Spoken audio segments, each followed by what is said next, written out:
Hey there kids, it's not your dad, but your LoreDad. Today, we're going to take a look at an in-development Kaiserreich Cold War. Much like how Krasnacht and Kalterkreig had wanted to become successors to the critically acclaimed Kaiserreich, Twilight Struggle is also a Kaiserreich Cold War. But will this mod die in development hell like Krasnacht? Or if it releases, will people claim that nothing ever happens like Kalterkreig? Hey, good morning, Kanye. In the first episode of Lore Review, I'll be taking a close look at the mod's lore and design in order to help ensure that they succeed in their goals. While this may be the first episode of a new series, I would highly recommend you check out both the Krasnacht lore grave and Kalterkreig lore doc video if you haven't already. In order to help keep this video concise, I will be quickly mentioning concepts from these videos rather than giving the full context. But to quickly summarize, Krasnacht is a pretty compelling scenario with a lot of lore. However, their focus on correcting Kaiserreich's depiction of syndicalism, among many other lore debates turned political, had led to the mod being extremely difficult to work on. That, and due to a significant political bias towards socialism, there were no designed opportunities for the socialists to fail, nor any opportunities for the Russians to weaken them before they were invaded. Kalterkreig had managed to play a releasable version of their mod, with custom Cold War mechanics and a comprehensive lore that matched Kaiserreich's lore through perfect continuity. However, this focus on continuity may be more of a curse than a blessing. And of course, there's the infamous critique of nothing ever happens, where due to a lack of player agency, the average player felt like there was no reason to continue playing to the end. So where does that leave Twilight Struggle? Well, thanks to a very informative call with the Twilight Struggle team, I was able to see firsthand what they were working on, the lore that they had established up until their start date, and the implemented and planned conflicts that they'll be showcasing in their first decade of gameplay. And I can confidently say that this is going to be a very interesting world. Kalterkreig and Krasnacht both had their start dates in the 50s, when the Cold War had begun in our history. However, they did not take an approach where war was an option like Thousand Week Reich had, and focused on not engaging direct war with majors like TNO does. Twilight Struggle starts in the 60s, which allows for them to investigate a Cold War scenario with mutually assured destruction. But how do they manage to write 10 extra years of lore as compared to their predecessors? Well, they aren't strictly a Kaiserreich continuation. Heck, they aren't even pinned to a specific version of the mod. Instead, their developers are allowed to pick and choose which Kaiserreich updates and lore suits the stories they want to tell best. This approach, in my opinion, makes this more holistically integrated to the Kaiserreich IP than being a direct continuation. It also gives them a lot of freedom to explore interesting conflicts. Wait, conflicts? In my Kaiserreich Cold War? Yes, there are actually a crazy amount, with most of them already coded in. I won't spoil everything they have planned, but there's one particular war that I'm very excited about, since there's a lot of potential for this to be the perfect escalation into a global conflict. But a global conflict isn't needed to win the Cold War. The developers have already thought of a way to make playing proxy wars between the three major powers impactful to the game beyond regime changes at the local level, but also large-scale collapses which double as a win condition for the Cold War. But that's enough hype. Let's get into the lore. Up until 36, the Kaiserreich storyline goes on as normal. So in order to avoid rehashing the lore everybody knows so much about, we'll just look at the paths that each nation takes in this version of the timeline. Germany goes full Schleicher, the ISR takes out Sicily, nationalists win in the Italian Republic, leading to a unification with Sardinia-Piedmont. Switzerland goes Helvetic Union, Norway goes Radical Socialist, Poland gains territory from Austria, who federalizes under the Social Conservatives, who ally with the recently defeated Bulgarians to contest the Serbian and Romanians, who wish to annex Austrian land. When the war breaks out, Russia manages to do well in the Baltic, inspiring a Lithuanian nationalist revolt to go to their side. This enables them to capture Warsaw. However, a miracle in the Vistula encircles 100,000 troops, as an analog to the Battle of Stalingrad in our history. The Third Internationale would have managed to capture the Benelux and encroach further into German territory, but Germany manages to push the Third Internationale back at Frankfurt. 2 years later, the Commune of France surrenders, and Germany allows for the Algiers government to return to the mainland under heavy concessions, including a lease for Calais for 15 years. Using this Calais port, as well as the recently reclaimed Norwegian kingdom for more presence in the North Sea, the Germans drop a nuke on Scapa Flow, eliminating a majority of the Union of Britain's fleet. Oswald Mosley is soon deposed, and a syndicalist democratic republic is restored. The Germans are about to complete their bid for absolute European hegemony when the USSA, who had formed successfully after the CSA had defeated the federal government and the intervening Canadians in the Second American Civil War, had threatened to join the conflict against Germany if they had stepped foot on British soil. This threat of American involvement leads Germany to accepting British sovereignty. While Germany may have not become the European hegemon, they had succeeded where Napoleon had failed, properly securing their holdings and without a constant naval blockade. While Germany may have secured Europe, they did lose their East Asian colonies to the rising power of Japan. Succeeding in their liberation of Southeast Asia and their subjugation of China, the Greater East Asian Co-Prosperity Sphere has nearly united the entirety of the subcontinent to their rule. But unlike scenarios like the New Order, Japan is firmly under a democratic model. This unlikely bastion of freedom in an otherwise oppressive world makes for an interesting scenario, especially as the American federal government's remnants lie in the distant Hawaii, desperately waiting an opportunity to return home. For the next 10 years, things remain mostly peaceful, without much conflict occurring besides a naval engagement between the Union of Britain and Germany, and the desperate attempts for the Russian National Redemption Government to continue its existence. But as the 1960s begin, the supposed benevolence and strength of the German order comes to question.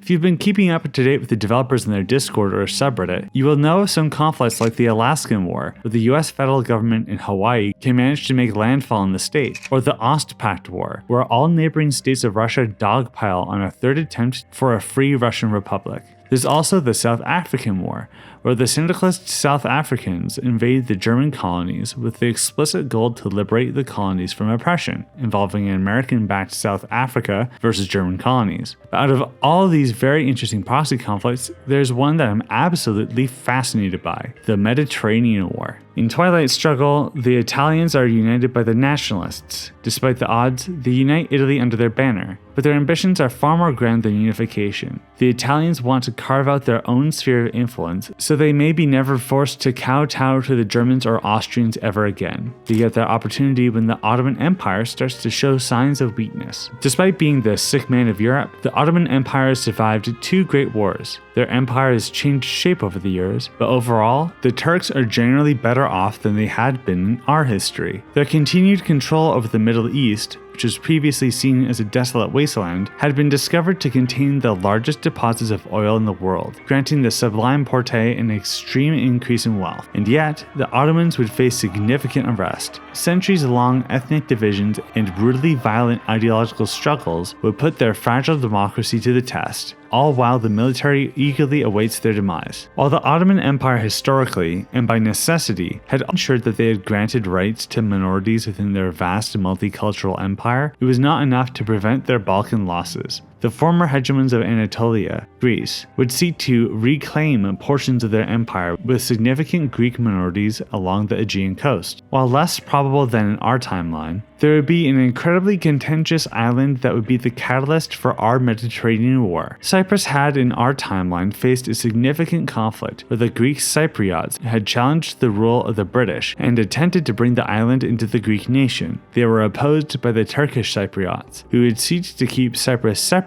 and give the Turkish majority regions autonomy. The crisis has technically still been ongoing to our modern era, where Turkish troops occupy and protect the Turkish populations in northern Cyprus, and the Cypriot Republic remains semi-sovereign, but with significant British military presence in the form of military bases. In Twilight Struggle, they use this historical conflict as inspiration for the inciting incident of the Mediterranean War, where, regardless of the victor in this conflict, the Greeks would declare war on the Ottoman Empire, supported by the Italian kingdom, who seeks to gain colonies and influence at the expense of the Turks. And if it wasn't bad enough, the Egyptian Khediviate that had fallen to the free officer coup in 1955 would join the Italians and Greeks as allies for the chance to create a united Arab republic. Now, what I've just described sounds like the outbreak of an alternate World War II, but this is a mid-game conflict in a Cold War scenario. The powers involved in this conflict are not nuclear capable, meaning that there's no threat of the world ending, but the problem lies in how it could potentially escalate. There are currently scripted peace deals and subsequent consequences for an Italian or Ottoman victory in the Mediterranean War, but what I would feel would be an amazing element to explore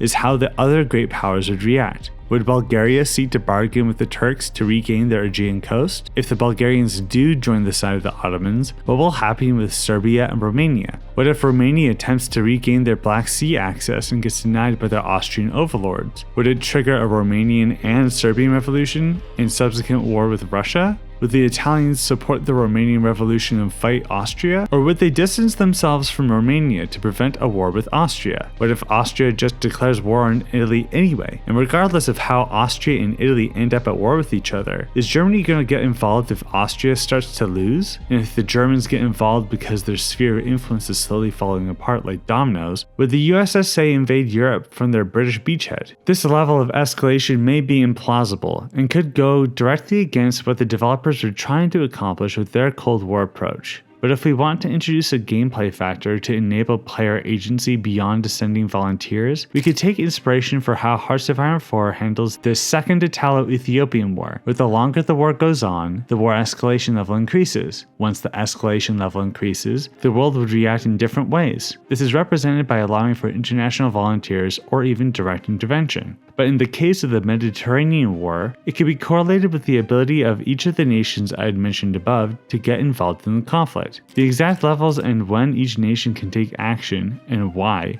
would be up to the developers to balance. But the German, American, and potentially even the nationalist Russian player could interact with the system and allow them to shape the future that they want to see. The Germans may want to de-escalate to avoid a potential third Weltkrieg. The Russians may even send volunteers to Italy just to be accelerationists. But the American player, if they want to go full invasion against Germany, could find ways to subtly increase the escalation level. This allows for the Americans to get an outcome that favors their ambitions without needing to prop up either of the reactionary empires that are at war. There are many other large-scale revolts that the Twilight Struggle developers have planned, including a Chinese revolt against Japan, similar to the Great Asian War of TNO. And the Americans may not even need to escalate the Mediterranean War if the unrest of May 68 affects France much more than it had in our history. But even if there are a lot of conflicts for the player to engage with, what's the point of it all? How do you win the game? Usually in video games, there's an ending. The interesting thing about Paradox Interactive games is that there's never a formal ending. The only thing that happens in Hearts of Iron 4 is that a score screen appears in 1949, but people barely reach the end of their games, ending their campaigns after the player's goals are achieved. Despite its focus on narrative, TNO doesn't have any specific narrative conclusions, only setting up and hinting at more to come. There's also the problem of having a victory in a Cold War scenario. It's generally accepted that you win Hearts of Iron 4 if you defeat all of your adversaries. Just look at all the after-action reports on Reddit. The map painting and the immersion of the various puppet regimes and what their borders look like make for a very satisfying and enjoyable conclusion. But if you're focused on making a Cold War scenario in the 60s, you can't just pull a TWR and allow for conflicts between major powers. But what are you supposed to do instead? Well, I'm happy to say that the Twilight Struggle developers have already considered this and have coded in fail states for each of the three major powers of the world. If you manage to defeat your enemies in proxy conflicts and other subversive activities, you can actually beat the game without facing any nuclear annihilation. If the USSR destabilizes, a third American Revolution can take place, where national conservatives form the basis of a counter-revolution. A European Spring, which forces Germany to become a republic, will occur if the Kaiserreich is proven to be ineffective, and the Japanese democratic experiment ends with the rolling back of civil liberties back to an authoritarian regime. I'm really looking forward to seeing how these win conditions help shape the gameplay experience of Twilight Struggle. What I hope can happen in these collapsed circumstances is that the former members of the alliances would need to find a new alliance, either creating their own or joining another, making the collapse of one of the three major powers the beginning of a second phase of a Cold War, rather than the end of it. It would at the very least be a great opportunity to add some extra depth to the game. When I first tried to approach the writing of this video, I kept trying to find something to add, a suggestion that would help make this mod become the best it could be. I eventually realized that I basically had no feedback. Besides my suggestions to add an escalation mechanic to the Mediterranean War, there's no major suggestions or feedback that I have to give. While I may have some personal gripes with the scenario, like the Russian redemption government and how it could maybe be more interesting to use Central Russia as a battleground for another proxy conflict between Germany and Japan, I realized that this is essentially just preference, and given their track record so far, I'm excited to see what they do with the nationalist Russians. And besides, This isn't a lore grade video, this mod is thriving and has exceeded my expectations greatly. Congratulations, Twilight Struggle. I hope that you all have a great time finishing your mod, and that you set the bar for what an alternate Cold War mod can be. If you want to stay tuned with their development progress, check out their Discord and Reddit links in the description. And if you stay tuned after this video, I'll be going live with the developers to give you all a sneak peek at the progress of their mod. But that's all for now.